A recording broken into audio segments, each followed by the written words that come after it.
Կովի կաթի հիմնական և քիմիական սննդային բաղադրությունը 100 գրամի համար՝ ջուր 87%, լակտոզա կաթնաշաքար 4,5-ից 5%, սպիտակուցներ կազեին 3-ից 3,5%, ճարպեր 3-ից մինչև 5% և ավել, հանքային նյութեր 0,7%,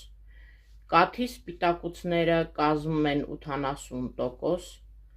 օգնում է հիմնական ոսկորների ամրացմանը և դանդաղամարս է։ Վեյ պրոտեինը 20%, արագամարս է, նպաստում է մկանների վերականգմանը, դա նույնն է ինչ սպորտային սեռովարկար վեյ փոշին, ունի կալցիում, ֆոսֆոր, կալիում, մագնեզիում, նատրիում, ցինկ, սելեն, վիտամիններ A, D, K, B2, B1, B12, B6, անյուղ կաթը հիմնականում կորցնում է վիտամինների մեծ մասը, կաթը պարունակում է լակտոզ, կաթնաշաքար,